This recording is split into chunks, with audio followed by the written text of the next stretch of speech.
In my house on a quiet street in Wichita, there are always two things: memories and cats. And there are usually more of the latter. This morning, Blackwood, my pedigree British cat, decided that the windowsill in my bedroom was the perfect place to demonstrate his royal dissatisfaction with breakfast. He sat there, his tail wrapped majestically around his paws, and gave me that look that meant, "Cordelia, you know the food has to be fresh." "I understand you perfectly, old man," I said, scratching him behind the ear. "But you know, when you're 65, you start to understand the difference between fresh and just good, and sometimes you have to accept that." The cat blinked with dignity, as if condescending to my philosophical musings, and jumped off the windowsill. A minute later, he was licking his paw in the living room, where 8 of his fellow felines were sprawled out on the sofas, armchairs, and special couches. My little furry empire, which had once started with just one pregnant cat named Duchess, a gift from Solem on our 15th wedding anniversary. The Atlee Blue Cattery didn't become my life right away. At first, it was just a hobby, a way to keep my hands and mind busy after stressful shifts at my previous job at the tax office. Saul used to joke that with my tenacity and principled nature, I should have been a prosecutor instead of an auditor. However, it was precisely these qualities that ultimately helped me turn my hobby into a respected business. My British dogs have earned a reputation as some of the most pedigreed in 3 states, and I keep their pedigrees with the same meticulousness with which I used to check tax returns. Saul and I built our house in the 1970s, a 2-story spacious home with a large backyard and a magnificent porch. When we bought it 37 years ago, it seemed huge for a young couple. Over time, every corner filled with life. Our daughter Tafia grew up in the back room. The garage became Saul's workshop, where he created his carpentry masterpieces, and after his death 5 years ago, it became a cat kindergarten. I walked into the kitchen, where I had 2 huge bowls of water and 3 bowls of food. Despite the common stereotypes about cat ladies, I keep my house spotless. A cattery is not only about love, but also about business. And my clients need to see that their future pets are growing up in impeccable conditions. I sighed as I looked at the clock. It was 9 o'clock on Sunday morning, and I was already finishing my morning cleaning. We are strange creatures, women over 60. We sleep less and less, but manage to do more and more. Tafia and her fiancé were due to arrive in an hour. The news still evoked mixed feelings in me: joy for my daughter and slight bewilderment. Tafia always seemed too independent for marriage to me. At school, she was one of those girls who planned to become president, not get married. In college, she studied economics with such zeal that Solom and I joked that our daughter would either become rich or start a revolution. In the end, she chose a career in marketing, and judging by her stories, she was quite successful. Her visits home became less frequent, her phone calls shorter, but I tried not to notice. After all, I had taught her to be independent. Then, a month ago, I received a phone call in the middle of the night, and an excited voice said, "Mom, I'm getting married. His name is Castor, and I want you to meet him." Since then, I've seen my future son-in-law twice, at a hurried lunch and at a family dinner I threw in their honor. Castor Lane was impressive, tall, with that special confidence in his movements that comes from being a man who's used to getting what he wants. He worked in real estate and talked a lot about promising neighborhoods, investments, and market value. Tafia looked at him with admiration that made me a little wary. My determined, critically minded daughter had suddenly turned into a nodding doll. The doorbell rang 15 minutes before the appointed time. I adjusted my pants, smoothed my blouse, and went to open the door, mechanically pushing away a curious kitten with my foot. "Mom!" Tafia hugged me with uncharacteristic emotion. Behind her stood Castor, looking particularly elegant today in a light gray suit. "Mrs. Atlee." He extended his hand for a handshake, but then, as if changing his mind, leaned down and kissed me on the cheek. "You look wonderful, and your house is simply magnificent." His gaze swept across the hallway and further, through the open living room door, as if assessing every detail. There was something about his gaze that made me tense up inside, but I pushed the feeling away. "Come in, I've made tea and cake. Tafia, you remember where the dishes are, don't you?" "Help me, please." While my daughter set the table and Castor looked around the living room, I took out my signature blueberry pie. It was my mother's recipe, and Tafia could eat half of it in one sitting when she was a child. I wonder if she remembers. So this is where your famous cats live. Castor stood at the glass door leading to the nursery. Impressive. How many do you have now? 12 adults and 6 kittens, I put the kettle on. 2 litters, 1 still very small. And all purebred, with papers? Of course, I couldn't hide a hint of pride. I have one of the oldest British catteries in Kansas. Every cat has a complete pedigree and medical records. And how much does one of these specimens cost? Castor turned to me with a smile that seemed a little unpleasant. It depends on the class, I shrugged vaguely. It seemed inappropriate to discuss the financial side of things with someone who wasn't even interested in buying. My mom won national shows, Tafia interjected, setting the plates on the table. Her cats can be worth several $1,000s. Several thousand for a cat? Castor whistled. That's amazing. We sat down at the table and the conversation turned to the upcoming wedding. It was planned for 2 months later, at the end of September, at a country club on the outskirts of Wichita. We want something elegant, but not too lavish, Tafia said, and I noticed how often we now appeared in her speech. About 80 guests, a classic ceremony. Sounds wonderful. I smiled, cutting her a piece of pie. And the honeymoon? Oh, we're planning a trip to Europe. Castor covered Tafia's hand with his. Italy, France, maybe Switzerland. I've always wanted to show her the Alps. Impressive plans. I sipped my tea, trying to suppress a slight feeling of unease. And where are you planning to live after the wedding? Tafia and Castor exchanged glances, and it seemed to me that they had instantly had a whole silent conversation between them. Actually, Mom, Tafia began in the same tone she used at school when she asked for more pocket money. We were just about to talk to you about that. Something in her tone made me wary. We were thinking, she continued, that it would be ideal if we could live here. I almost choked on my tea. Here? In my house? In the family home, Castor corrected gently. Tafia grew up here and it's a wonderful place to raise a family. Besides, it's already set up for the cat business.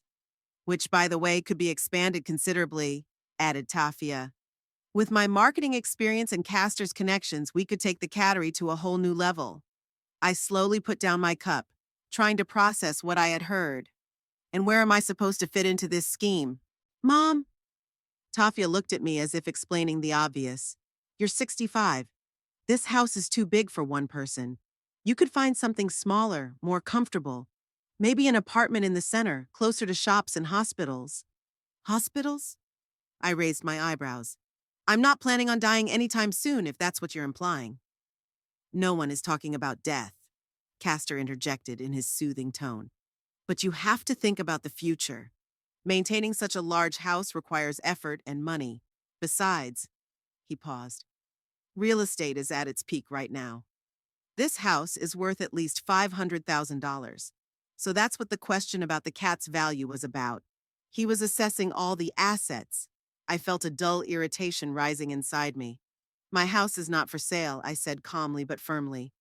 And I have no plans to move. Mom, Tafia leaned forward. We're not talking about selling it. We're talking about you giving it to us. As a wedding gift. I stared at my daughter in shock. She was serious. Completely serious. Your father and I saved up for this house for 10 years, I said slowly. We paid the mortgage for 25 years. Every corner of this place holds memories for us. This is my business, my life. And you want me to just give it to you as a gift? Technically, it would be a gift, Castor interjected. The tax benefits are more favorable that way. I looked at him, and something in my expression made him fall silent. Besides, Tafia added, not as confidently, it's a family tradition. Grandma gave her house to you and Dad when you got married. What? I was completely confused. What are you talking about? My parents never gave us the house. We bought it ourselves, penny by penny. Tafia blinked. But you said... I never said that. I shook my head. A heavy silence hung in the room, broken only by Blackwood's purring. Sensing the tension, he jumped onto my lap as if to show his support. In any case, Castor cleared his throat, we think it would be a sensible decision. You would be free from the burden of maintaining a large house. and we would be able to continue the family business. I have no intention of freeing myself from my home or my business, I replied, feeling my voice grow colder. This is not up for discussion. Mom, you have to think about the future, Tafia began in a tone I remembered from her teenage years, a mixture of condescension and irritation. You can't live alone with cats forever. What will happen in 5 years? 10? Who will take care of you? I've taken good care of myself for the last 5 years, I said, stroking Blackwood and drawing confidence from his steady purr. And I plan to continue doing so. Cordelia, Castor said, addressing me by name for the first time, I understand how you feel. But think about the practical side of things. You'll have grandchildren. Don't you want them to grow up in this beautiful house just like Tafia did? Children? I looked at my daughter. She had never mentioned wanting children. On the contrary, she had always emphasized that her career was more important to her. We're planning a big family. Tafia smiled, but it didn't reach her eyes. At least 3 children. I felt the conversation was going somewhere it shouldn't, as if they were trying to corner me with emotional blackmail. I'll be happy to see my grandchildren in my house as often as you want to visit, I said, emphasizing the word visit. Now, shall we get back to discussing the wedding? I'd like to know how I can help with the arrangements. Tafia looked disappointed, Castor slightly annoyed, but the conversation shifted to more neutral topics. However, the atmosphere remained tense until the end of their visit. When they left, I sat down in my favorite chair, surrounded by cats who, sensing my state, gathered around me like a fluffy support group. What was that, guys? I asked them. Does my own daughter really think she can just come in and demand my house? Blackwood jumped onto the armrest and stared at me with his amber eyes as if to say, Are you surprised? I sighed, lost in thought. Something told me that this conversation was only the beginning. And judging by the way Castor looked at my house, by how easily he talked about its value, this story was just getting started. An unwelcome thought flashed through my mind. What if they ask about the will? I pushed the thought away and went to check on the kittens. After all, life goes on, and my furry charges needed me, regardless of the strange ideas that had suddenly popped into my daughter's head. A week passed after Tafia and Castor's visit, during which I deliberately avoided talking to my daughter. I needed time to digest their unexpected proposal, which, to call a spade, was more like a demand. Every time the phone rang, I felt a momentary tension, but I forced myself to answer. After all, I was an adult, not a teenager hiding from problems. In the end, it was Tafia who suggested a family dinner to discuss everything calmly. I agreed, deciding that there was no point in postponing the inevitable. All day before they arrived, I was on edge. Even Peach, the calmest of my cats, meowed questioningly as I wiped down the already clean kitchen table for the 4th time. Yes, I'm nervous, I admitted to the cat, who was looking at me with obvious concern. But that's normal. Conversations about money and property rarely go smoothly, even between close people. I planned a simple but elegant menu: rosemary roasted chicken, potato gratin, and a mozzarella salad. I set the table in the dining room, which I only used on special occasions. Family china, silver cutlery, my grandmother's crystal glasses. I wanted to remind Tafia that this house was not just home to an old woman with cats, but to a woman with a history, taste, and dignity. They arrived at 7 o'clock sharp. Tafia was wearing a strict dark blue dress that emphasized her businesslike nature. Castor, impeccable as always, brought expensive wine and a bouquet of lilies, my favorite flowers. At any other time, I would have appreciated the gesture, but today it seemed a little calculating. Mom, you've outdone yourself, Tafia said, looking at the table with obvious approval. It's just like old times. I tried, I smiled, taking the bouquet from Castor. Come in, sit down, everything's ready. The first half hour of dinner was spent in awkward attempts to keep the conversation neutral. Tafia talked about her latest project at work, Castor discussed the Wichita real estate market, and I shared news about the kittens that had recently been born. We all knew that this was just a prelude to the main conversation, but no one dared to start it. Finally, When I brought out dessert, the blueberry pie that Tafia loved so much as a child, Castor cleared his throat and set his wineglass on the table. Cordelia, he began with that special tone people use when they're about to get down to brass tacks, we'd like to get back to our conversation about the house. I understand that this is not an easy topic, but let's look at the situation rationally. I nodded, letting him continue. It was better to hear everything at once. You live alone in a 4-bedroom house with a large plot of land. Maintaining such a property requires considerable effort and expense. With age, this burden will only grow. At the same time, Tafia and I need space to start a family. What's more, the nursery you've built has enormous potential for expansion, but it requires new energy and ideas. I love my house, I replied calmly, and my nursery. They're not a burden to me. They're my life, my pleasure. Mom, Tafia interjected, Castor has researched the real estate market in the city center. There are some wonderful apartments in new complexes with elevators, 24-hour security, and shops on the ground floor. You could live much more comfortably. And what would happen to my cats? I raised an eyebrow. 12 adult purebred animals won't fit in an apartment, let alone kittens. Tafia and Castor exchanged glances. We'll take care of the cattery, Castor said. I'm even willing to hire a professional breeder for the first few months until we get settled. Your business will continue, just under our guidance. I felt a wave of indignation rising inside me. They were talking about my life, about creatures I had cared for years, as if they were some kind of assets that could be transferred by document. My cats can't just be handed over. My voice remained calm, but there was a steely edge to it. They're living creatures that know me and trust me. I'm not going to part with them. Mom, you're being irrational. Tafia shook her head. The cats will get used to their new surroundings. It will be much easier and less stressful for you. Who will it be easier for, Tafia? I put down my fork. Me or you? Everyone, Castor interjected. Think about the future. In a few years, maintaining this house may become too much for you. We are offering a solution that will provide you with comfortable housing for the rest of your life, and the house will remain in the family. For the rest of your life. The phrase sounded unpleasant to my ears. They were already planning my old age and death, dividing up my property, and all this under the guise of concern. I appreciate your concern, I said, trying to remain diplomatic. But I repeat, I have no plans to part with my house or my cats. This is my final decision. Tafia exhaled angrily. Mom, you've always been stubborn, but now you're taking it too far. We're offering you the perfect solution, and you won't even consider it. This is my home, Tafia. I don't have to consider offers to give it away. You're not thinking about us. My daughter's voice took on the whiny tone I remembered from her teenage years. We want to start a family. We need a home. If Dad were alive, he would understand. He always put the family first. The mention of Saul made me flinch inwardly. Tafia knew it was a sore spot. Don't drag your father into this, I said, my voice softening.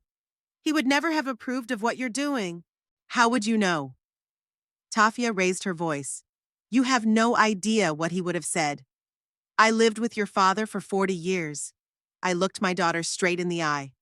I think I have some idea of his views. Let's all calm down. Castor put his hand on Tafia's shoulder. We didn't come here to argue, but to find a solution. Cordelia, perhaps you need some time to think about our offer. We're not rushing you. I don't need time. I shook my head. My answer won't change. All right. Castor nodded with that condescending smile that people have when they're sure they'll get their way in the end. Let's just enjoy dinner now. We can come back to this later. The rest of the evening passed in a tense atmosphere. We talked about the weather, politics, the latest movies, everything except the elephant in the room. When they finally got ready to leave, Tafia hugged me goodbye, but it was a cold, formal embrace. Think about what I said, Mom, she said quietly. It would be better for all of us. After they left, I sat in the living room for a long time, looking at the family photos on the walls. Saul and me on our wedding day, little Tafia on the swing he made for her with his own hands, our first cat, the progenitor of my cattery, all those memories, all those years. And now my own daughter was asking me to give it all up? The next 2 weeks turned into a real siege. Tafia called every day, sometimes several times a day. At first, she tried to be rational, coming up with new arguments in favor of moving, savings on home maintenance, proximity to medical facilities, social opportunities in the new residential complex. When that didn't work, she resorted to emotional manipulation. "You never really thought about what I wanted," she said during one of our conversations. "It's always been your cats and your kennel that mattered most." "Tafia, I sent you to the best college in the state," I reminded her. "Your father and I sacrificed everything to give you an education, and now you're telling me I didn't consider your wishes? That's different. It was your duty as a parent. And now, when it costs you nothing to help us start a family, you refuse. Giving you a house worth $500,000 is a nothing?" I couldn't believe my ears. "You don't want it anyway," Tafia exclaimed. "You're living in the past, clinging to memories instead of thinking about the future." After conversations like that, I felt devastated. Was I really that selfish? Maybe I was misunderstanding the situation? At some point, Castor joined the phone assault. His approach was more subtle, more professional. "Cordelia, I understand how you feel," he said in his deep, reassuring voice. "But let's look at this from the perspective of inheritance. Sooner or later, the house will go to Tafia. Wouldn't it be better to do it now, when you can see your home being given a new life? Besides, with the right gift agreement, we'll all save on taxes." "I don't plan on dying anytime soon, Castor," I replied. "And as long as I'm alive, I'll live where I see fit." But the pressure didn't stop. Tafia began to recruit allies. My old friends, whom she had managed to tell her side of the story, started calling me. "Cordelia," they said, "you have to think about the future. Children are always more important than material things." Even my sister, who lives in Texas, called to express her concern. One evening, after a particularly difficult conversation with Tafia, I sat on the porch watching the sunset and petting Duchess, the oldest cat at the shelter, who was dozing on my lap. I felt cornered. Maybe they were right. Maybe holding on to the house at my age really was unreasonable. My cell phone interrupted my thoughts. It was Martha, my client and part-time real estate agent. She was calling to ask about the kittens from the latest litter. "I promised my daughter a kitten for her birthday," she said. "Do you have anything suitable?" We discussed kittens, their personalities, and their colors, and as the conversation drew to a close, I suddenly asked, "Martha, you work in real estate. Do you know Castor Lane?" "Castor?" I heard surprise in her voice. "Of course I do. He works at Premium Homes, or rather, he used to. Rumor has it he's in trouble." "Trouble?" I was alarmed. "It's an unpleasant story. Apparently, he convinced several clients to invest in a building plot that turned out to be unsuitable. Something to do with groundwater and building permits. I heard he's facing a lawsuit." "Really?" My heart began to race. "More than real. Reputation is everything in our business. If this story is confirmed, it will be difficult for him to find a new job in Wichita." After talking to Martha, I couldn't calm down. What if financial problems were the reason for Castor's sudden interest in my house? What if all this time it wasn't about building a family nest, but about quickly solving his financial problems? 2 days later, fate gave me the opportunity to find out more. Tafia and Castor invited me to lunch at a restaurant, another attempt to reach a compromise, as they called it. I arrived a little early, and after taking a table, saw them enter the restaurant without noticing me. I was about to wave to them when I noticed that they were arguing heatedly about something. They stopped a few meters from the entrance, and although I couldn't hear what they were saying, their body language indicated a serious disagreement. At one point, Castor, apparently losing patience, grabbed Tafia by the elbow and whispered something in her ear. I saw my daughter's face change, first shock, then anger, then determination. She nodded briefly, freed her arm, and headed for the restrooms, while Castor began to look around the room for me. When he saw me, he instantly transformed. A smile, a relaxed gait, the embodiment of a carefree son-in-law on his way to lunch with his future mother-in-law. "Cordelia." He smiled broadly as he approached the table. "You're already here. Tafia will be here in a minute. She's powdering her nose." "Of course," I smiled back, deciding not to mention what I had seen. "How are you, Castor? Everything okay at work?" A tiny shadow crossed his face, but he instantly regained his smile. Everything's great. The real estate market is booming, so there's plenty of work. Tafia joined us a few minutes later, and lunch began with the usual small talk. I waited for them to bring up the subject of the house again, but to my surprise, they were unusually pleasant and didn't mention real estate at all. Instead, Castor told amusing stories from his practice, and Tafia talked about her plans for her honeymoon. It was only when dessert was served that Castor casually asked, "By the way, Cordelia, how is your cattery doing? I hear that prices for purebred cats are very high right now." "Yes, demand is steady," I replied cautiously, "especially for rare colors." "Wonderful!" He leaned back in his chair. "You know, I've been thinking about our conversation about the house. Perhaps we were putting too much pressure on you, for which I sincerely apologize. It was all out of enthusiasm." He laughed. "But I wanted to suggest a different approach. How about we buy your house? At market value, of course. That would allow you to buy a comfortable apartment and still have a decent amount left over for, let's call it a nest egg." I looked closely at my daughter. She sat with a tense smile, clearly waiting for my reaction. "What about the kennel?" I asked. "Oh, you could keep a few of your favorite cats," Castor said casually. "And the breeding animals could be sold along with the business.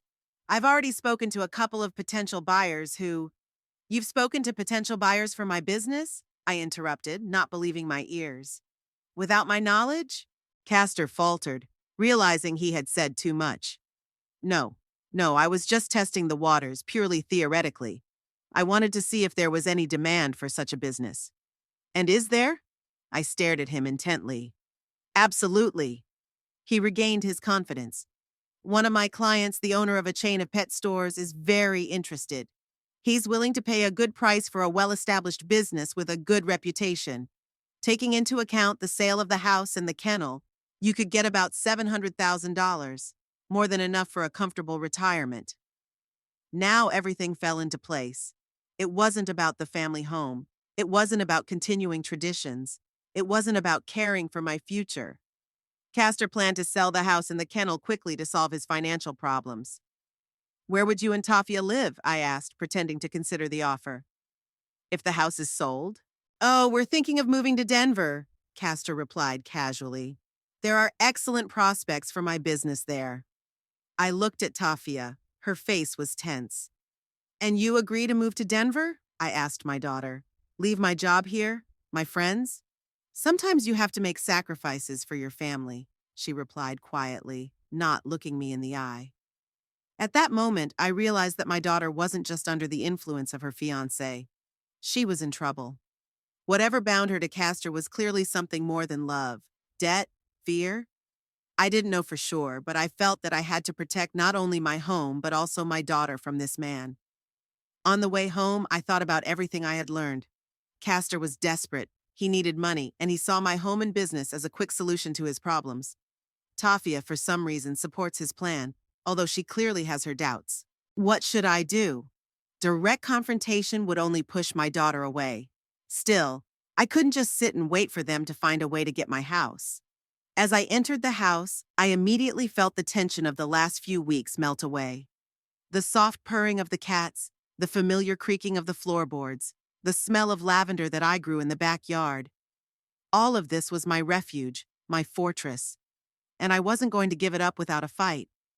I sat down in the study that used to belong to Sol and opened an old secretary desk. Among the papers and documents, I found what I was looking for, the will my husband and I had drawn up 10 years ago. According to it, after my death, the house would go to Tafia. It was natural and right. But now, knowing of Castor's plans to sell the house immediately, I realized that I had to protect the legacy that Sol and I had built together over a lifetime. I picked up the phone and dialed the number of Henry Fleming, our family lawyer, who had been a friend of Solom's since school. "Henry, this is Cordelia Atlee," I said when he answered. "I need your help. It's about my will, and more." 2 weeks before the wedding, a new tradition had begun in my life.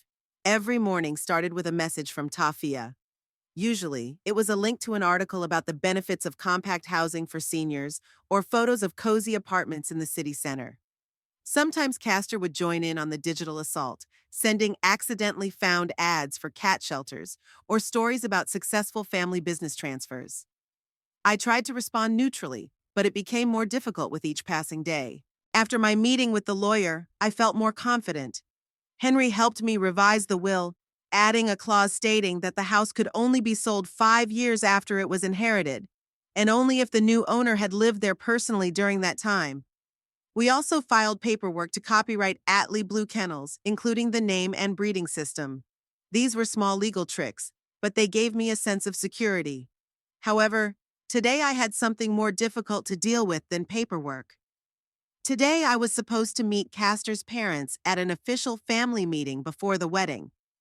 The event was planned at one of the most expensive restaurants in Wichita, a choice that spoke volumes. "Well, how do I look?" I asked Blackwood, who was watching me get ready with regal indifference. For the meeting, I chose a simple dark blue dress with a pearl brooch that Sol had given me on our 30th wedding anniversary. My gray hair was neatly styled, and my makeup was subtle but elegant. I wanted to look dignified but not provocative. Blackwood blinked, which I interpreted as approval. "Thank you, my friend," I said, patting him on the head. "I hope tonight will be civilized." Le Bistro was located in a renovated historic building in the city center. Castor met me at the entrance, looking even more elegant than usual in a dark suit with a fashionable narrow tie. "Cordelia, you look beautiful." He kissed me on the cheek with practiced gallantry. "My parents are waiting for us. They are very much looking forward to meeting Tafia's mother." "Likewise," I replied with a smile that I hoped didn't look too forced. The restaurant was exactly as I had expected. Cream-colored walls, subdued lighting, snow-white tablecloths, and waiters moving silently like shadows. At a table in the back, I saw Tafia sitting next to an elderly couple. My daughter looked unusually tense. "Mom!" She stood up when she saw us, and her smile seemed a little more sincere than it had in recent weeks. "Meet Vivian and Richard Lane, Castor's parents." Vivian Lane was a thin woman with immaculately dyed platinum blonde hair and so much jewelry that it seemed to jingle with every movement. Richard, a large man with graying temples and a tanned face, looked like someone who spent more time on the golf course than in an office. "Finally," Vivian said, extending her ring-covered hand to me. "We've heard so much about you, Mrs. Atlee."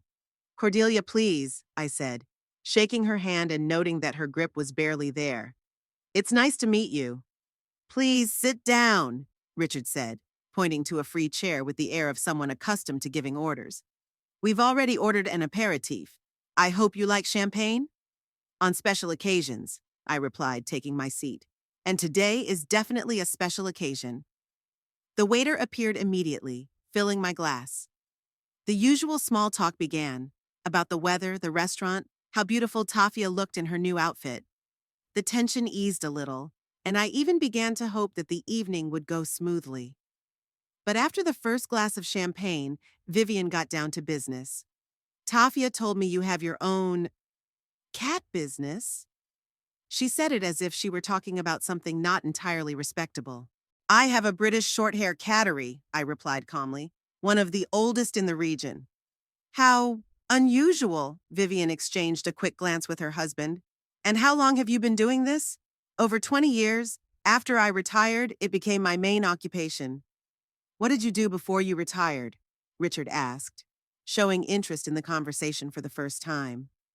"I worked for the tax office," I said, noticing how Castor's shoulders tensed slightly at the mention of taxes. 35 years of service." "Oh, civil service," Vivian said, as if she were talking about a cleaning job. "Very stable." "Exactly," I smiled. "And what do you do?" "Richard owns a chain of car dealerships in 3 states," Vivian announced proudly. "Lane Motors is the largest dealer of European cars in the Midwest." "Impressive," I nodded. "And you, Vivian?" "Oh, I devote myself to my family and charity work," she shrugged with feigned modesty. "Women's clubs, hospital boards, organizing charity balls. You know, the usual." "My mother is on the board of trustees for the Wichita Art Museum," Castor interjected. "That's a big responsibility," I said, trying to sound sincere.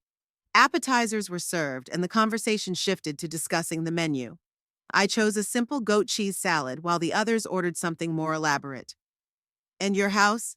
Is it big? Vivian asked casually when the appetizers were finished. It's spacious enough for me and my cats, I replied evasively. 4 bedrooms, a living room, a dining room, my study, and a special room for the kittens. And all those rooms are filled with cats? Vivian couldn't hide a slight grimace. No, of course not, I laughed. The cats have their own designated places. The house is kept spotlessly clean, otherwise I wouldn't be able to breed them.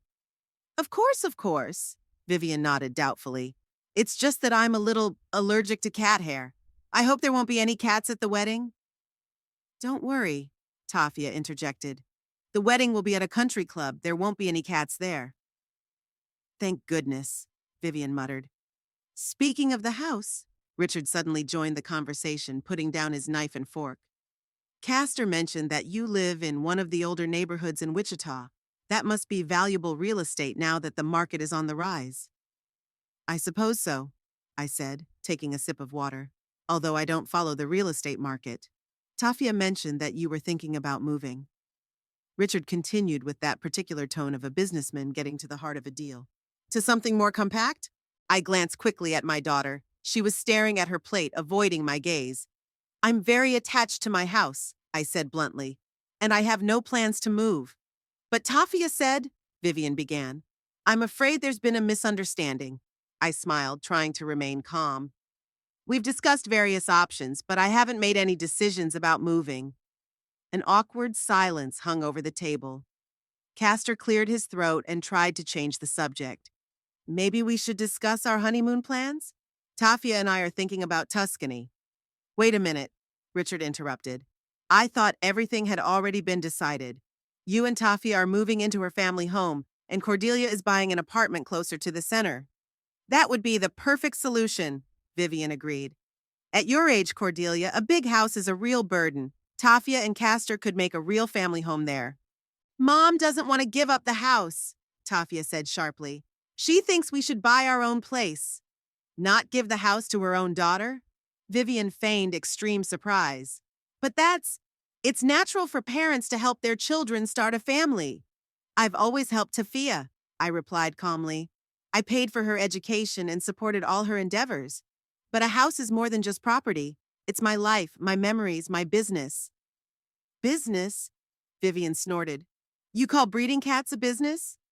Yes. I looked her straight in the eye. The cattery brings in a steady income and has a reputation far beyond Kansas. With all due respect, Richard interjected with a patronizing smile. Selling a few kittens a year is hardly a real business. Each kitten from my cattery costs between $3,000 and $5,000, I said, feeling my patience wearing thin. I sell about 30 animals a year, plus breeding services and consultations. For a woman my age, that's a more than decent income. Nevertheless, Vivian paused to take a sip of champagne.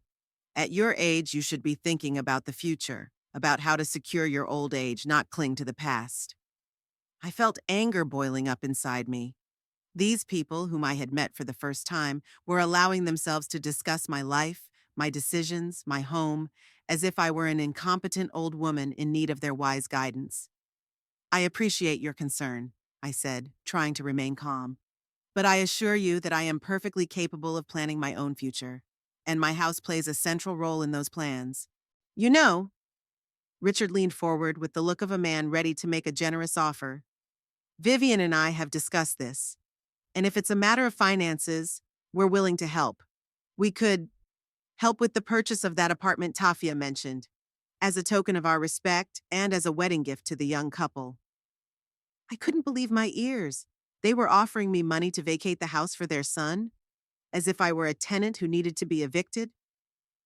That's very generous of you, I said, struggling to contain my indignation. But it's not about the money. I'm not selling my house. Period. You won't sell it or give it to your daughter? Vivian raised her perfectly plucked eyebrow. Neither, I straightened up. And if you don't mind, I'd prefer to change the subject. We're here to get to know each other and celebrate the upcoming wedding, not discuss my property. Of course. Vivian pretended to back down, though her eyes remained cold. Let's talk about something more pleasant. For example, wedding gifts.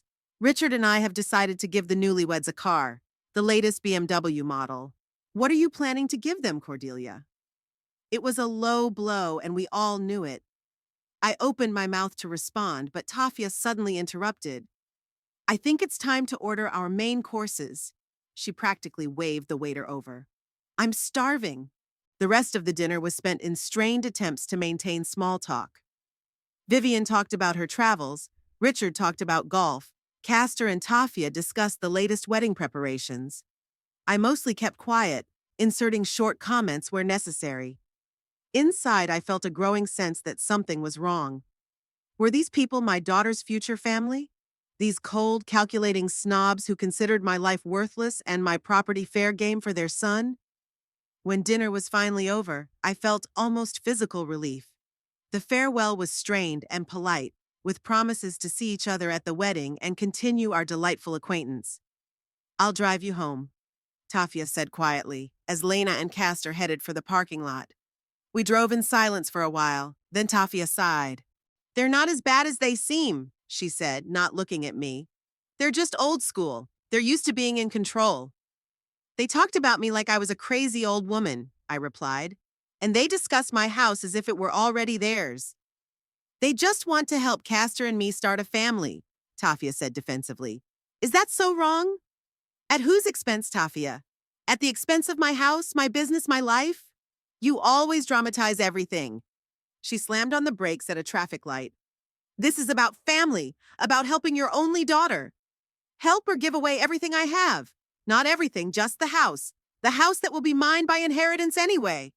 So you've just decided to speed up the process? My voice grew colder. Kick me out while I'm still alive? You're unbearable. Tafia slammed her hands on the steering wheel. I'm trying to work this out amicably, but you refuse to even consider a compromise. What compromise, Tafia? You want my house. I don't want to give it to you. Where is there room for compromise? The car stopped in front of my house. Tafia turned to me, and in the light of the street lamp, I saw that her eyes were shining with tears. You know what, Mom? I've tried to be patient. I tried to explain why it's important, but you refused to listen. I'm listening, Tafia. I just can't agree. Then I have an ultimatum. Her voice hardened. Either you sign the deed to the house by my wedding day, or I don't want to see you at the ceremony. I felt something cold and heavy sink into my chest. You can't be serious, I whispered. You're forbidding your mother from attending your wedding because of the house? I'm perfectly serious, Tafia said, staring straight ahead. Make up your mind. You have until Friday. I got out of the car without saying a word. Tafia drove away without waiting for me to reach the door, which was completely out of character for her. When I entered the house, I didn't turn on the lights. I just stood in the dark hallway, feeling the cats rub against my legs, greeting their mistress. Something inside me felt numb. My own daughter had given me a choice, my home or the chance to see her wedding. The next morning, I called Eleanor, my oldest friend from college. We hadn't spoken in months. She had been traveling a lot since her husband died, but I knew that if anyone could give me unbiased advice, it was her. Cordelia! Her voice sounded warm and familiar on the other end of the line. What a lovely surprise! How are you? How are the cats? I'm confused, Ellie, I said, skipping the usual pleasantries. I need your advice. I told her the whole story, about Tafia's sudden demand to give up the house, Castor's financial problems, the unpleasant meeting with his parents, and finally, the ultimatum. There was a pause. Ellie, are you there? Yes. Her voice changed, becoming more cautious. I'm just thinking about the situation. And what do you think? Am I going crazy for not wanting to give up the house? Cordelia, she said slowly, as if choosing her words carefully. I understand your attachment to the house. I really do. But maybe you're too attached to material things? What? I couldn't believe my ears. You think I should just give the house away? Think about the bigger picture. Her tone became almost condescending. Tafia is your only daughter. Her wedding is the most important event in her life. And the house, it's just walls and a roof. At your age, it might be smarter to live in something more compact. Ellie, this house is my whole life. This is where my business is, my memories of Saul. Your memories will stay with you wherever you live, she interrupted. And as for your business, well, to be honest, at 65, it's time to retire. Retire from what? From what brings me joy and income? Cordelia, Eleanor sighed. I think you're being a little selfish. Parents are supposed to help their children. It's the natural order of things. I've helped Tafia her whole life, I exclaimed. But giving away the house isn't helping, it's giving up your own life. I can see you're not ready for a rational discussion. Her voice grew colder. Call me when you've calmed down. And think carefully. What's more important, bricks and mortar or your relationship with your only daughter? The conversation ended on an unpleasant note. I sat staring at the silent phone and felt betrayed. Eleanor, who had known me for 30 years, had suddenly started speaking the language of Tafia and Castor. Selfish? Was it selfish to defend my right to my own life? The days before the wedding dragged on agonizingly slowly. Tafia didn't call, waiting for my decision. I was silent too, not knowing what to say. Inside me there was a struggle between maternal love and self-preservation. Maybe I really was too stubborn. Maybe I should give in. But every time I started to lean toward compromise, something stopped me. The image of Castor coldly assessing my home. The condescending tone of his parents. And most importantly, how Tafia had changed around him, turning from an independent, strong woman into someone who was willing to blackmail her own mother for the sake of a house. No, there was something sinister behind all this, and I couldn't just turn a blind eye to it. On Thursday, the day before Tafia's ultimatum expired and 2 days before the wedding, I made a decision. I would go to the wedding, but I wouldn't sign any papers. If Tafia carried out her threat and refused to let me attend, that would be her choice, one that I hoped she would someday regret. I dialed her number, but her phone was off, leaving a short message. I'm coming to the wedding. I love you. I put down the phone and went to check on the kittens. Deep down, I hoped that Tafia would change her mind, that she wouldn't kick her mother out of her wedding. But another, more realistic part of me was preparing for the worst. That evening, I sat on the porch for a long time, looking up at the stars and remembering how Saul and I had once dreamed of the future. Could he have imagined that our daughter would turn into someone who valued possessions more than family ties? That his home, which he loved so much, would become the subject of such an ugly conflict? Blackwood jumped onto my lap, and I automatically began to stroke his thick fur. What would you do, buddy? I asked the cat. Would you give up your kingdom for the sake of imaginary peace? The cat blinked as if to say, never. And at that moment, I knew I had made the right decision. To give in to blackmail would mean losing not only my home, but also my self-respect. And without that, what kind of life could be happy? The day was surprisingly clear and warm for the end of September. The sky above Wichita stretched out like a blue canvas without a single cloud, as if nature itself was blessing this day. I stood in front of the mirror, smoothing out the folds of the lavender dress I had bought especially for the wedding. Classic cut, elegant mid-calf length, no frills. I wanted to look dignified but not draw too much attention to myself. After our last conversation, Tafia never called back. All I got from her was a short message. The ceremony starts at 11. Don't be late. No mention of the ultimatum, no warmth, just a dry reminder, as if a secretary was contacting an insignificant guest. Well, at least she's not forbidding me to attend, I said to my reflection as I fastened my pearl earrings, a wedding gift from Saul. Blackwood watched me get ready with regal dignity from his spot on the bed. Don't worry, I said, stroking him between the ears. Your food is ready and there's plenty of water. I'll be back in the evening. The wedding was at Willow Creek, a country club 20 minutes outside of town. The place was famous for its well-kept gardens and magnificent view of a small lake. When I arrived, I found the parking lot already filled with guests and white signs decorated with ribbons and flowers that read Tafia and Castor's wedding. Despite the early hour, the heat was already making itself felt. I slowly walked along the white gravel path to the main club building, feeling my heartbeat quicken. Strangers bustled around me, guests, waiters, photographers. I recognized a few old family friends who nodded at me but didn't come over, as if sensing the tension. The ceremony was held in the garden, where rows of white chairs were lined up in front of a small arch decorated with fresh flowers. I took a seat in the third row, alone. The groom's parents were seated in the front row, and I noticed Vivian turn and give me a cold look before turning away and whispering something to her husband. Soft music began to play. Castor, dressed in an impeccable dark suit, took his place under the arch. His face expressed confidence and anticipation. He didn't look in my direction once, even though he must have seen me enter. When Tafia appeared in a white dress with an elegant lace top, a murmur of admiration ran through the rows of guests. She was beautiful, tall, slender, with her head held high. She was led to the altar by Castor's brother, who was standing in for the bride's absent father. My heart ached at the sight. Saul should have been there, leading his daughter into a new life. As she passed my row, Tafia's gaze met mine for a moment. Something flashed in her eyes, not anger, but rather a complex mixture of emotions that I couldn't decipher. Then she looked forward again, to where Castor was waiting.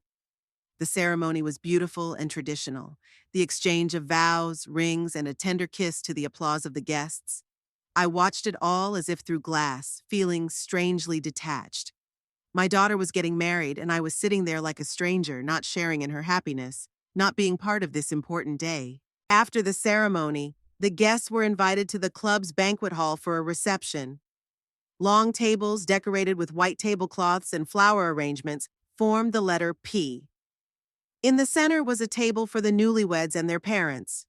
To my surprise, I was seated quite far from the main table, next to some of Castor's relatives I didn't know very well. It was a deliberate humiliation, but I decided not to show that I was hurt. I exchanged polite phrases with my table neighbors, smiled when propriety demanded it, but inside I felt a growing tension. The toasts began. The bride and groom's friends rose one by one, telling funny stories and wishing them happiness and prosperity. Castor's parents gave a stilted speech about continuing family traditions and the importance of a strong family. No one asked me to say a few words. Another small jab.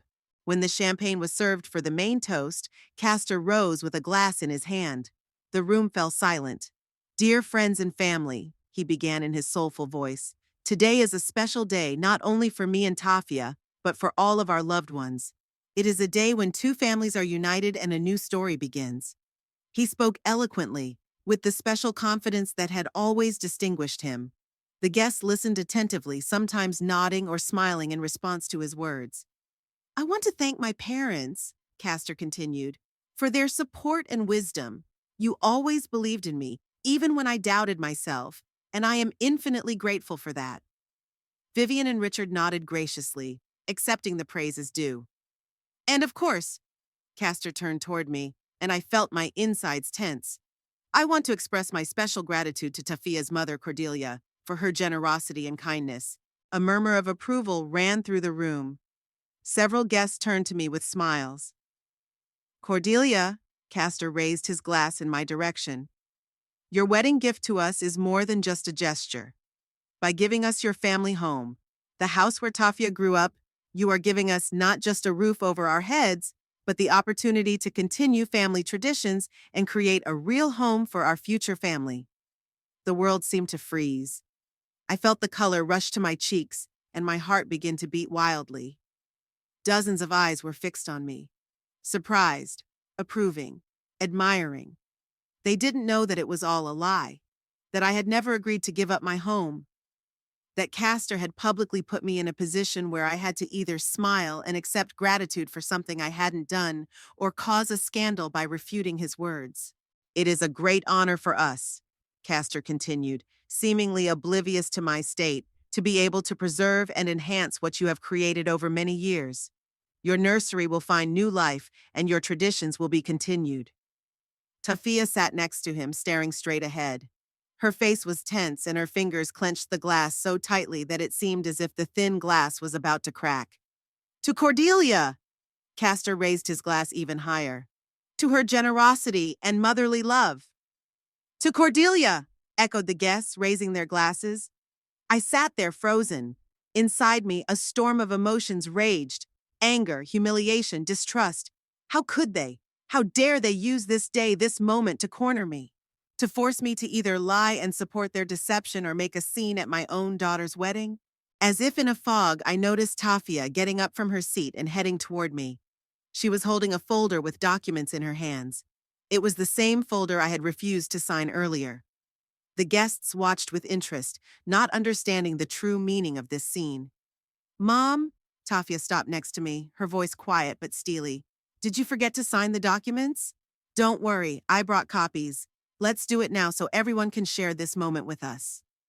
She placed the folder on the table in front of me and handed me a pen. Her eyes were cold and determined. Tafia, I said so quietly that only she could hear. You know I didn't agree to give up the house.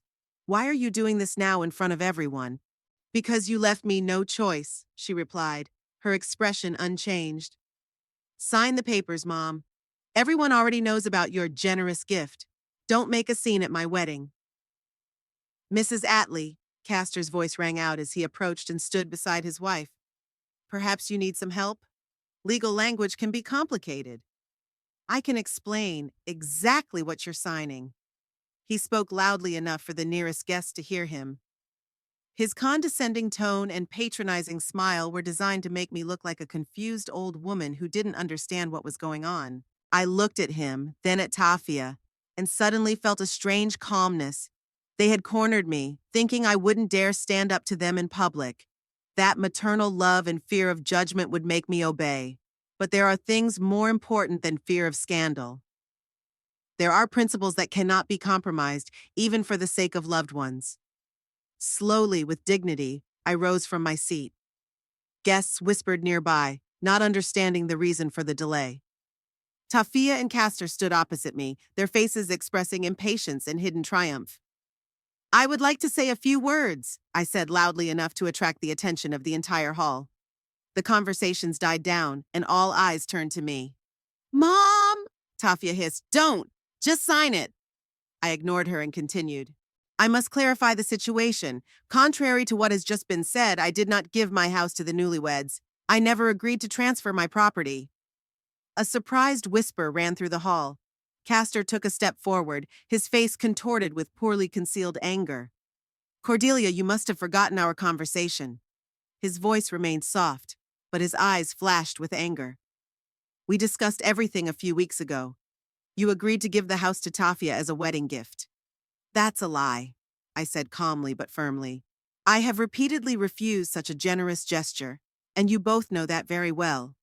What is happening now is an attempt to publicly force me to do something I do not agree with. Tafia's face paled with rage or shame, I couldn't tell. She grabbed my arm and tried to pull me away. Mom, you're ruining everything! Stop it! Her voice trembled with tension, but I gently freed my hand and turned to the guests. I think you all deserve to know the truth.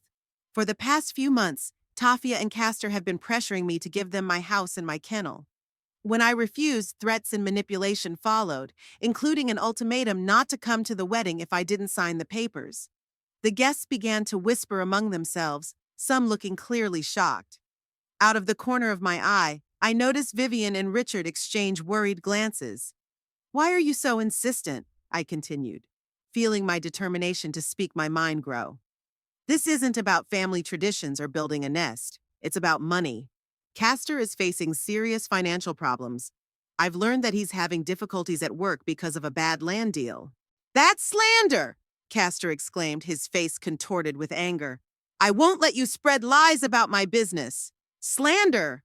I raised an eyebrow.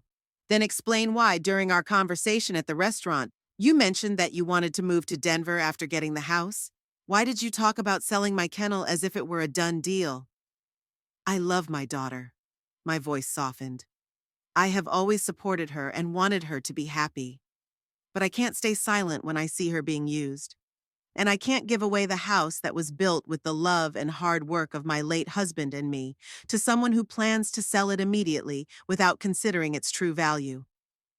Tafia, who had been standing there as if paralyzed, suddenly stepped forward. Her face was contorted with rage, and her voice trembled with barely contained emotion. Enough, she shouted. Stop shaming me on my wedding day. You've always been like this. Cold, selfish. It's always been your cats, your house, your rules that mattered more than me. Tafia. I tried to gently touch her hand, but she recoiled as if from a flame. Don't touch me! Her voice broke into a scream. You started this. You just had to sign the papers. It's just a house. But no, it was more important for you to prove you were right, to humiliate me in front of everyone. The hall was deathly silent. The guests stared at us with wide eyes, not knowing how to react to this unexpected turn of events in the middle of a wedding celebration. I never wanted to humiliate you, I said quietly. I wanted to protect you, and myself. Protect? Tafia laughed bitterly. From what? From a happy marriage? From your own home? From a man who uses you to solve his financial problems, I said, looking at Castor, who was now standing a little apart, clearly wondering how to get out of the situation with the least damage.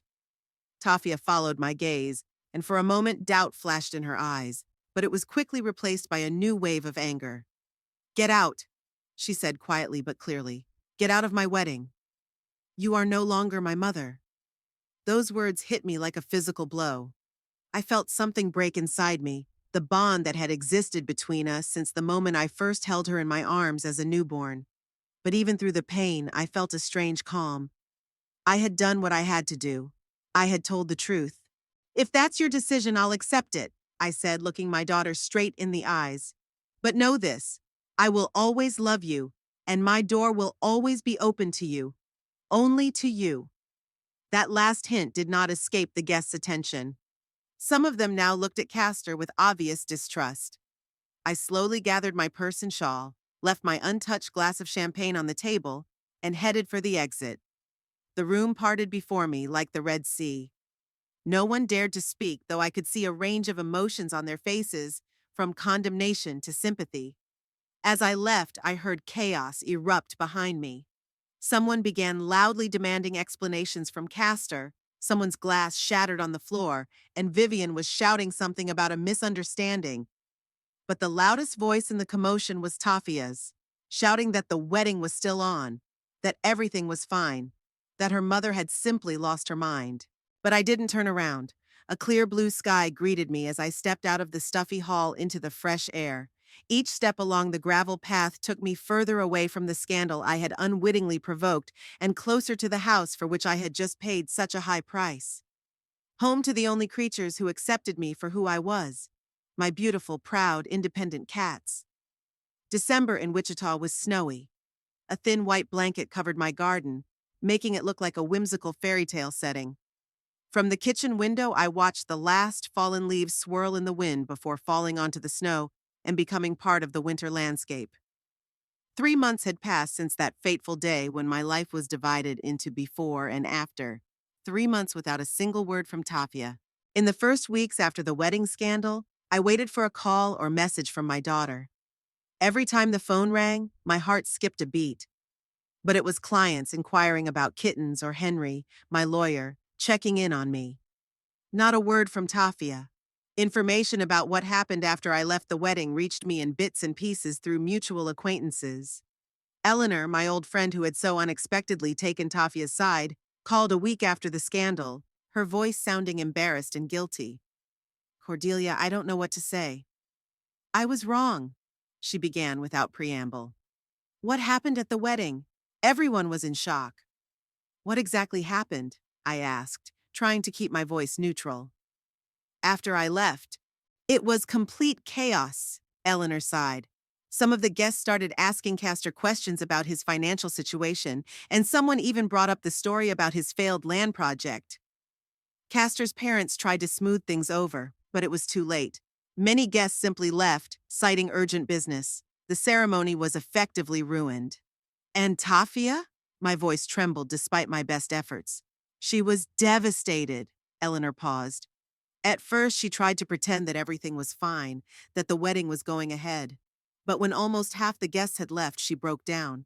She shouted at everyone, including Castor. It was hard to watch. Later, I learned from other guests that Tafia and Castor had exchanged vows that day after all, despite the scandal. The wedding took place, though not as they had planned. The honeymoon in Europe apparently did too. A friend who works at a travel agency confirmed that they flew to Italy as planned, but something told me that the trip was unlikely to have been cloudless. During the first month, I tried to call Tafia several times, but her phone was either turned off or she simply did not answer my calls. I left messages, each time shorter and more formal, as talking to a void began to seem pointless. By the end of the second month, I decided to take a more serious step. After much deliberation and consultation with Henry, I prepared documents for a partial gift. Not of my home, but of a significant amount of money that could help Tafia with the down payment on her own place. It was a compromise I could make with a clear conscience. I sent Tafia a letter by regular mail, knowing that she would most likely ignore an email. In the letter, I briefly explained my offer and expressed my hope for reconciliation. No apologies. I didn't think I owed her an apology for protecting my home and myself, but a hand extended across the chasm that had formed between us. A week later, on Saturday morning, as I was finishing cleaning the kitten's room, the doorbell rang. I wasn't expecting any guests or clients, so the ring caught me off guard. When I approached the door, I saw a familiar silhouette through the glass panel. My heart leapt. Tafia! I opened the door, trying not to show my excitement. My daughter stood on the threshold, wrapped in a dark blue coat. Her face was gaunt, with dark circles under her eyes, and her usually perfectly styled hair was carelessly pulled back into a ponytail. She looked both older and more vulnerable than I remembered her on her wedding day. Tafia, I said softly. Come in, please. It's cold outside. She crossed the threshold with obvious reluctance, as if she were entering a strange, potentially dangerous house, not the place where she had spent her entire childhood. I got your letter, she said without preamble, her voice cold. I decided to respond in person. Come into the living room, I offered. I was just about to make some tea. No, thank you, Tafia said curtly. I won't be long. We went into the living room anyway, where Blackwood, my old pedigree cat, was dozing in his favorite chair. When we entered, he opened his eyes, assessed the situation, and seemed to decide to ignore the unexpected guest, sinking back into his slumber. Tafia remained standing, even though I gestured for her to sit down. She took the familiar envelope, my letter, and another folder out of her bag. Your offer, she began, is an insult. After everything that's happened, you think you can buy me off with some pathetic money? Tafia, it's not a bribe, I tried to say calmly. It's an attempt to help. I know how important it is for you to have your own place, and I'm willing to support you in that, but not at the expense of my home. Your home? Her voice rose an octave. You've always thought only of yourself. Your home, your cats, your comfort. What about my life, which you destroyed? I destroyed your life? I couldn't hide my surprise. By not letting Castor use us both. Castor loved me, Tafia exclaimed, but there was uncertainty in her voice. He cared about our future. Cared about your future or about solving his financial problems? I asked gently without accusation. Don't you dare! Tafia clenched her fists. Don't you dare disparage him. Don't you dare pretend you know what was between us. I decided not to press the issue. My mother's heart sensed that Tafia's anger masked deep pain, and I didn't want to add to her suffering. I'm not trying to disparage anyone, I said quietly. I just want you to be happy, Tafia. And if you need my help to achieve that, I'm willing to give it. Within reason. Within reason? She laughed bitterly. Do you know what happened after that wedding? We were condemned. All our acquaintances, friends, colleagues, everyone looked at us like we were frauds, thanks to you and your public speech. I only told the truth, Tafia. I took a step toward her, but she backed away. I couldn't let Castor lie to everyone about my supposed generous gift. You could have just played along, she exclaimed. For me, for my happiness, and then we could have discussed everything in private. Play along with a deception? I shook my head.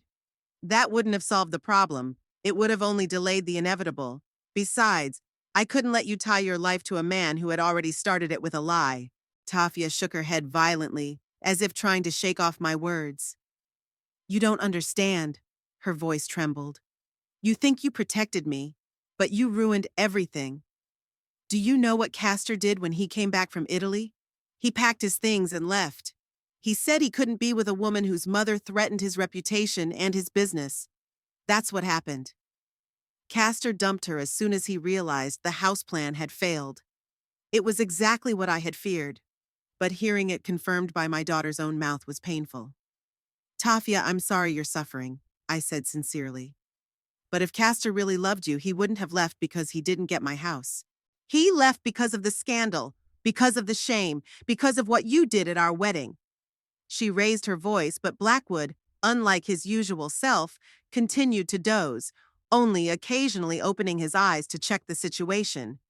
No, Tafia. I shook my head. He left because his plan didn't work.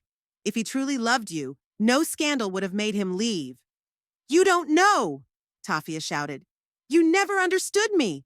You always thought you knew better. And now that my life is ruined, you offer me a handout?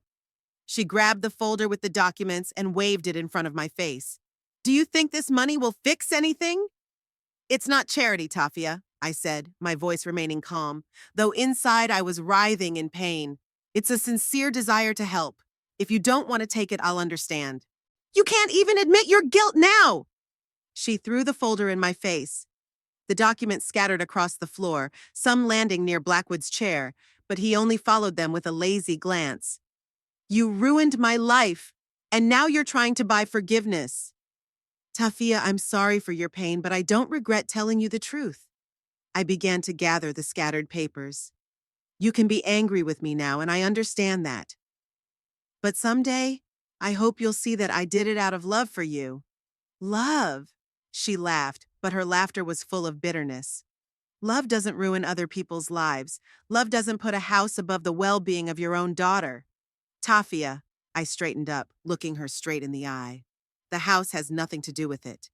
It's about the truth and self-respect. It's about not letting others manipulate you or your loved ones. You know what? Tafia took a step back as if preparing to leave. I no longer consider you my mother. You died to me on that day at the wedding. Those words hit me harder than any physical pain. I felt something break inside me, the bond that had existed between us since the moment I first held her as a newborn. If that's your decision, I'll accept it, I said quietly. But know this, I will always love you, and my door will always be open to you. I don't need your love or your open door, Tafia said, heading for the exit. Goodbye, Cordelia. She left, slamming the door loudly behind her. I stood there in the middle of the living room, surrounded by scattered documents, with a feeling of emptiness that seemed like it would never go away. Blackwood finally got up from his seat, stretched, and walked over to me, gently nudging my hand with his head as if to say, Don't worry, I'm still here. The next few months passed in a blur. I threw myself into my work at the cattery, as if caring for the cats could fill the void in my heart. I heard nothing from Tafia, although I occasionally found out about her through mutual acquaintances. It turned out that Castor hadn't just left her. He had been arrested for fraud. His financial problems were much more serious than I had imagined, and the house he had so insistently demanded from me was probably his last hope of paying off his creditors before everything came to light. Several times I was tempted to call my daughter to offer her support during this difficult time, but something stopped me. Tafia's last words, "You're dead to me," still echoed in my head. Maybe it was better to give her time. If she wanted to repair our relationship, she knew where to find me. Spring came early to Wichita. By early March, the snow had almost completely melted, and the first crocuses were beginning to sprout in my garden. One of those days, I was sitting on the porch in a wicker chair, enjoying the unexpectedly warm sun. Next to me was a small wicker basket with 3 newborn kittens of a rare lilac color, a real treasure for my cattery. Blackwood, who had become even more attached to me in recent months, lay at my feet, occasionally raising his head to check on his offspring. These kittens were his last children. At his age, I decided it was time to send him into well-deserved retirement. Looking at the tiny faces of the kittens, I couldn't help thinking about how strange life is. Just a few months ago, I wondered whether my principles were worth breaking off relations with my only daughter. More than once, I woke up in the middle of the night, tormented by doubts about whether I had done the right thing by not compromising for the sake of peace in the family. But sitting here now, surrounded by my pets in a house full of memories, I realized that I couldn't have done anything differently. You can't build happiness on a foundation of lies and manipulation. You can't maintain self-respect by giving in to blackmail, even from your own family. And you can't truly help those you love by indulging their mistakes. The price I paid was enormous. The loss of my daughter is a wound that may never fully heal. But I couldn't imagine myself living in a small apartment, giving up my career, watching the house that Saul and I had built with so much love being sold to pay off someone else's debts. The quiet sound of gravel under the tires brought me out of my reverie. An unfamiliar car was pulling up to the house. Blackwood instantly raised his head, his ears turning toward the sound. A woman got out of the car. Even from a distance, I recognized her, Tafia. She looked different, lost, thinner, her face pale. She stood by the car for a few seconds, as if gathering her courage, then slowly headed toward the house. At that moment, Blackwood transformed. The calm, phlegmatic cat who usually greeted all guests with regal indifference suddenly turned into something terrifying. He jumped up, the hair on his neck stood on end, his tail puffed up to an incredible size, and a low, guttural growl escaped from his throat that sent shivers down my spine. "Blackwood, what's wrong?" I tried to calm him down, but he paid no attention to me, his eyes fixed on Tafia as she approached. Tafia climbed the steps of the porch and stopped a few feet away from us, her gaze shifting fearfully to the hissing cat. "Mom," she said quietly, "I need to talk to you." Blackwood took a few steps forward, his body tense as a spring, his pupils dilated, turning his eyes into black abysses rimmed with a thin strip of amber. He let out another threatening sound, something between a hiss and a growl that made the hairs on the back of my neck stand on end. I had never seen him like this before. It was as if my pet had turned into a wild predator, ready to attack. "What's wrong with him?" Tafia took a step back, clearly frightened. "He's always been so calm." "This is the first time I've seen him like this," I admitted, just as surprised as my daughter. I tried to go around Blackwood to get to Tafia, but the cat immediately shifted position to stay between us. "Blackwood, it's okay, it's Tafia." But the cat continued to hiss, his tail darting from side to side. A sure sign of extreme agitation in cats. When Tafia made another attempt to approach, he arched his back and let out such a fierce sound that she recoiled. "Mom, I wanted to tell you," she tried to say, keeping her eyes on the cat. "Castor has been arrested. You were right about him. He used me to get to your house." Blackwood continued to stand between us, not allowing Tafia to come any closer. His behavior was so unusual that I began to wonder if he could sense something beyond human perception. "Tafia, I know about Castor," I said, making no attempt to get around the cat, knowing that would only increase his agitation. "I'm sorry you had to go through this." "I need your help, Mom," she said, her voice filled with despair. "I have nothing left. Castor took everything." I thought, maybe I could stay here until I got back on my feet. Blackwood, as if understanding every word, let out another threatening growl and took another step toward Tafia, forcing her to retreat closer to the steps. "I can't even come near you because of that beast," she laughed nervously. "It seems even your cat doesn't want me here." I watched the scene with growing understanding. Blackwood, my faithful companion of recent years, the one who had always been there when I cried at night over the loss of my daughter, the one who seemed to understand my feelings better than anyone else, was now protecting me. Not from physical threat, but from the emotional pain that Tafia's return to my life could bring. "Tafia," I said slowly, making no attempt to calm the cat. "The last time we saw each other, you said I was dead to you. You threw the documents I had prepared to help you in my face. You rejected my love and support. And now you're coming back just because you have nowhere else to go?" Her face contorted with a mixture of shame and anger. "I thought you'd be happy I came back, that you wanted to rebuild our relationship." "I do, Tafia. With all my heart," I said, speaking the truth. "But not like this. Not when you come to me only because you need a place to stay. Our relationship should be based on mutual respect and love, not necessity."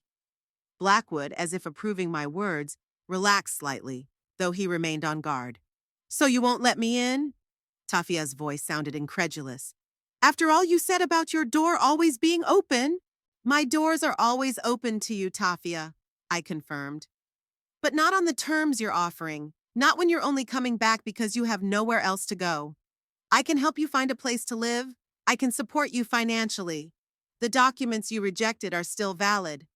But I won't let myself be used, not even by my own daughter. Tafia stood there thinking about my words. Her face reflected a struggle of emotions: anger, shame, despair. So you're just like him, she finally said. It all comes down to conditions, to cold calculation. No, Tafia. I shook my head. It comes down to self-respect, to not allowing others to use you, even those you love most in the world. She looked at me for a long moment, then shifted her gaze to Blackwood, who was still standing between us, ready to move from threats to action at any moment. Goodbye, Mom, she finally said. But this time there was no anger in her voice, only exhaustion and perhaps a glimmer of understanding. Maybe I'll come back someday, when I'm ready. I'll wait, I said sincerely. But don't come back for the house or the money. Come back for us. She nodded, turned, and walked slowly to her car. Only when she disappeared around the corner did Blackwood finally relax. The hair on his mane settled, his tail returned to its normal state, and he walked over to me, gently nudging my hand with his head as if to say, "It's okay. Everything's fine." She nodded, turned around, and slowly walked to her car. Only when she disappeared around the corner did Blackwood finally relax. The hair on his mane settled, his tail returned to its normal state, and he walked over to me, gently nudging my hand with his head as if to say, "Everything's okay, everything's fine." I knelt down beside him, hugging his neck, feeling tears welling up in my eyes. Not only because of the new goodbye to my daughter, but also because of the amazing loyalty of this creature that many considered to be just a dumb animal. "Thank you, my friend," I whispered, stroking his head. "You saw what I might not have noticed." My quiet morning was interrupted by a friendly squeak from the basket. The kittens had woken up and were unambiguously letting everyone know that it was time for dinner, even if their owner was experiencing heartache. They wriggled, crawling over each other, their tiny mouths opening and demanding meows so thin and piercing that it was impossible to ignore them. Blackwood, instantly switching from protector to caring father, looked at me expressively. His amber eyes seemed to say, "Mother, what are we waiting for? Let's feed the little ones." He stretched and moved decisively toward the door, glancing back periodically to make sure I was following. Life went on with all its earthly needs and small joys. And in this ordinariness there was a healing power of its own.